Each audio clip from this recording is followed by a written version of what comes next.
তৃতীয় বিশ্বযুদ্ধের দিনক্ষণ প্রকাশ করলেন ট্রাম্পের ধর্মগুরু। নিজেকে মেসেজ অফ গড বলে দাবি করেন এই ব্যক্তি। ইনি প্রথম ভবিষ্যদ্বাণী করেছিলেন যে সিরিয়ায় সেনা অভিযান চালাবেন ডোনাল্ড ট্রাম্প। এবার এক ভয়াবহ ভবিষ্যদ্বাণী করলেন সেই ব্যক্তি। ডোনাল্ড ট্রাম্পের প্রেসিডেন্ট হওয়ার কথাও ইনি প্রথম বলেছিলেন। ওই ব্যক্তির নাম হোরাসিও ভিলেগাস।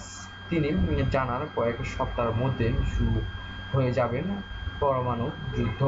ডেইলি স্টার এর প্রকাশিত রিপোর্ট অনুযায়ী এর আগে 2015 সালে এই হোরাসিও ভিনেগাল বলেছিলেন যে আমেরিকার প্রেসিডেন্ট হবেন ডোনাল্ড ট্রাম্প।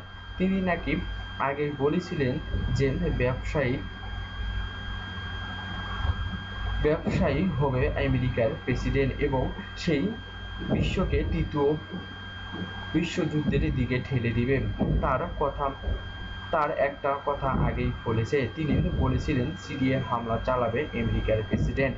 চলতি মাসে সেই ঘটনাও ঘটেছে। সিরিয়ার এয়ারবেসের বর্ষর এয়ার টক্স হয়েছেন ট্রাম্পের নির্দেশে। ওই ব্যক্তি আরও বলেন, বিশ্বজুড়ে দ্বন্দ্বে জড়িয়ে পড়বে রাশিয়া, উত্তর কোরিয়া, চীন। তিনি জানান ভার্জিও মেরিন আর এক রূপ লেডি অফ ফাতিমা 6টি অনুষ্ঠানে পর্তুগালে ফিরে আসবেন।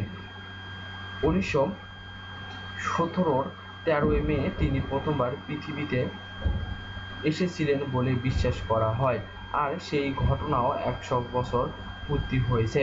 সেই সময় এই যুদ্ধ হবে বলে উল্লেখ করেছিলেন তিনি। যুদ্ধ শেষ হবে 13 অক্টোবর। ভিলেগাস সতর্ক বার্তা দিয়ে বলেন, 13 মে থেকে 13 আগস্টের মধ্যে হবে এই যুদ্ধ। অনেক মানুষের মৃত্যু হবে বলে তিনি জানান। 13 এপ্রিল থেকে 13 মের মধ্যে সিরিয়া বা উত্তর কোরিয়ার অচমকাত হামলা হবে বলে তিনি জানিয়েছেন।